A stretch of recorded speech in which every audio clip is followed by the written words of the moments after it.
नमस्कार. दिवाळी म्हटलं की स्वादिष्ट, रुचकर पण थोडंसं तेलकट फराळाचे पदार्थ आपण तयार करतोच. पण त्यासोबत आपण घरातील लहान मुले, आजारी व्यक्ती, वृद्ध व्यक्ती ही सहज खाऊ शकतील असा कमी तेलकट तरी पण कुरकुरीत, स्वादिष्ट असा पातळ पोह्यांचा चिवडा कसा तयार करायचा ते पाहूयात.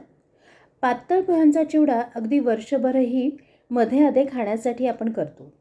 हा चिवडा अगदी महिनाभरही कुरकुरीत राहण्यासाठी काही टिप्स आपण या व्हिडिओमध्ये पाहणार आहोत. यासाठी हा व्हिडिओ शेवटपर्यंत अवश्य पहा. दिवाळीमध्ये तयार केल्या जाणाऱ्या तेलकट पदार्थांमध्ये सगळ्यात कमी तेल वापरून केला जाणारा दिवाळीचा फराळाचा पदार्थ म्हणजे हा पातळ पोह्यांचा चिवडा. आपल्या घरात जी कुठली चाळण असेल तिने आपण हे चाळून घेणार आहोत पोहे. पोह्यांमध्ये असलेले धुलीकण किंवा बारीक खडे किंवा पोह्याचेच जे छोटे तुकडे असतात ते निघून जातील, कारण की पोह्याचे जे छोटे तुकडे आहेत ते भाजताना खूप भाजले जातात आणि त्यामुळे चिवडा आपला कडवट्ट होऊ शकतो.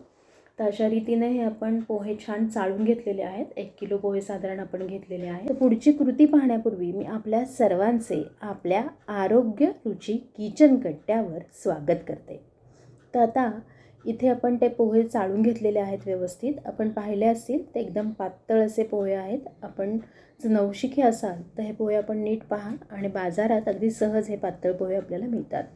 कढईला मी लगेच गरम करायला ठेवलं आणि त्यात थोडंसं तेल घालून, हळद घालून लगेच त्यात पोहे घातलेले आहेत कढई गरम होण्याच्या आत.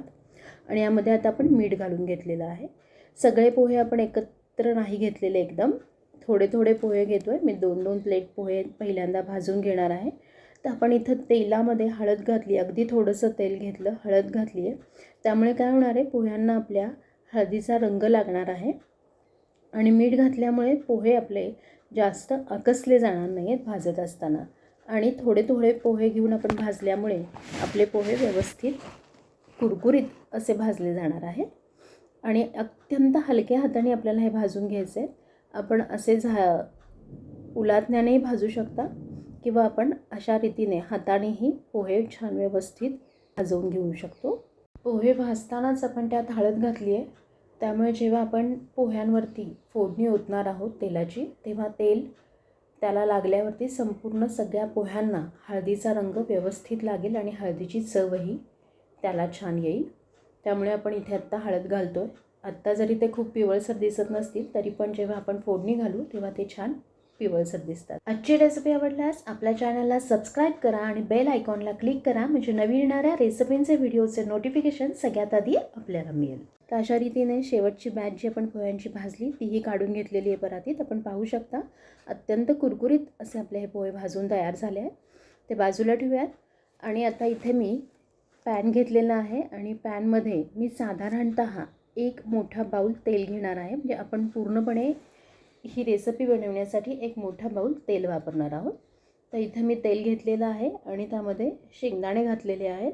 इथे आपण निर्लेपचं पॅन घेतलं आहे, त्यामुळे कमी तेलामध्येही आपण शेंगदाणे व्यवस्थित तळून घेऊ शकतो आहे.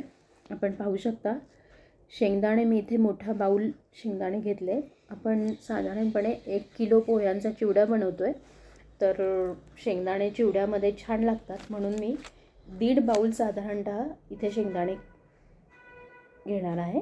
तर हे पहिला 1 बाऊल शेंगदाणे आपले तळून तयार आहेत, ते काढून घेतलेले आहेत मी चाळणीमध्ये. आणि पुढचा अर्धा बाऊल शेंगदाणे आपण पुन्हा तेलात घालूया, कारण की चिवड्यामध्ये शेंगदाणे, डाळं, खोबरं यांची चव खूपच छान लागते. अगदी आपल्याला त्यात सुकामेवा घालायचा असेल तरी आपण घालू शकता. अशा रीतीने पुढचे शेंगदाणे मी व्यवस्थित तळून घेतलेले आहेत. शेंगदाण्यांचं साल निघायला लागलं म्हणजे ते छान तळले गेलेत असे समजावे. खूप लालसरही करू नये, नाहीतर ते कडवट लागू शकतात. आणि डाळही मी घालून घेतलेलं आहे. डाळ तसं पहिल्यांदा भाजलेलंच असतं, त्यामुळे अत्यंत थोडा वेळ मी तेलामध्ये ते परतून घेतलं आणि तेही काढून घेतलं. खोबऱ्याचे काप इथे मी थोडे कमी घेतले, आपल्याला आवडत असतील तर आपण जास्तही घेऊ शकता. तेही आपण एकदम गोल्डन ब्राऊन असे तळून घेणार आहोत, कारण की त्यामध्ये जे मॉइश्चर असतं तेही निघून जावं आणि त्यामुळे आपला चिवडा नरम होऊ नये म्हणून तेही आपण छान गोल्डन ब्राऊन तळून घेतलेत आणि असे छान क्रिस्पी खायलाही छान लागतात. तर आता त्याच तेलामध्ये मी मोहरी घालून घेते आहे. मी म्हटल्याप्रमाणे आपण अत्यंत कमी तेलात हा चिवडा बनवण्याचा प्रयत्न करतो आहे. आपल्याला जर हवं असेल तर आपण आणखीही तेल वापरू शकता. आपल्या आवडीनुसार, पण मी इथं थोडं कमी तेल वापरते. मोहरी छान तडतडल्यानंतर त्यामध्ये मी जिरं घातलं आहे. जिरं छान तडतडलं आहे आणि इथे आपण सगळ्यात महत्त्वाचं म्हणजे धणे घेतले होते, अखंड धणे, आणि ते थोडेसे मी कुटून घेतले, त्याचे 2 भाग केले आणि ते धणेही मी आत्ता या तेलामध्ये घातलेले आहेत. आणि धणे थोडेसे परतल्यावर त्यात ह्या हिरव्या मिरच्या घातलेल्या आहेत. साधारणतः 15-20 मिरच्या मी इथे घेतलेल्या आहेत बारीक तुकडे करून. आणि मिरच्याही आपल्याला छान व्यवस्थित परतून घ्यायच्या आहेत. त्यातलं सगळं मॉइश्चर जे आहे ते काढून घ्यायचं आहे. त्यात मी कढीपत्ता घातलेला आहे. कढीपत्ता मी धुवून छान वाळवून घेतला आणि तोही तेलात घातला आहे. आणि कढीपत्ता आणि मिरच्या आपण व्यवस्थित छान ड्राय करून घेणार आहोत. इथे मी आता पॅनमध्ये 2.5-3 चमचे साधारणतः पांढरे तीळ घालून घेते आहे. आपण तीळही छान तेलात परतून घेणार आहोत. मिरची, कढीपत्ता हे आपण व्यवस्थित ड्राय करून घेणार आहोत. त्याचं मॉइश्चर राहिलं तर आपला चिवडा नरम पडण्याची शक्यता असते. जी थंडीला आता सुरुवात झाली आहे, त्यामुळे तीळ आपल्या आहारात त्याचा समावेश असावाच. आणि धणे आणि तीळ या चिवड्यामध्ये त्याचा स्वाद खूपच छान लागतो. आपण अवश्य घालून पहा. इथे थोडंसं तेल कमी वाटलं म्हणून 2-3 चमचे तेल घालून घेतलं. तेल गरम झाल्यावरती त्यामध्ये मी अर्धा चमचा हिंग घालून घेतलेला आहे. त्यामध्ये मी पुन्हा अर्धा चमचा हळद घातली आहे, कारण की आपण आणखी थोडीशी हळद घालून घेतली आहे. थोडंसं तिखटपणा हवा म्हणून लाल मिरची पावडर घालून घेते आहे आणि मीठ घालून घेतलं आहे. आपण पाहिलं आहे की आपण जेव्हा पोहे भाजून घेत होतो त्यामध्ये आपण मीठ आणि हळद घालत आलेलो आहोत. हे बघा, कढीपत्ता छान कुरकुरीत भाजला गेला आहे आणि मिरचीही त्याची सगळी आर्द्रता निघून गेलेली आहे. आणि आता यामध्येच आपण शेंगदाणे, खोबरं आणि डाळं घालून घेतलं आहे, म्हणजे त्याला मीठ, मसाला याची चव लागेल. आणि आता मी गॅस बंद केलेला आहे. थोडा वेळ ते 5-10 मिनटं गार करून घेतलं फोडणी. आणि आता आपल्या पोह्यामध्ये मी ती थोडी थोडी घालून घेते आहे आणि मिक्स करते आहे.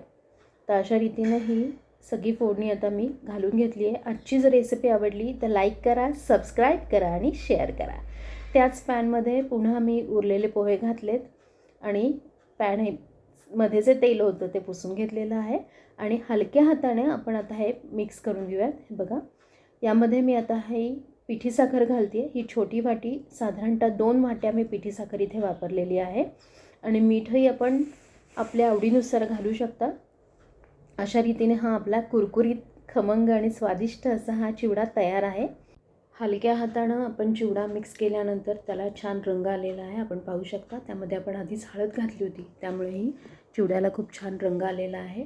आणि हा चिवडा आपण एअरटाईट कंटेनरमध्येही ठेवू शकता किंवा स्टीलच्या डब्यात ठेवून त्याच्यावरती बटर पेपर ठेवावा आणि झाकण लावायचं, म्हणजे हा महिनाभरही छान कुरकुरीत राहील.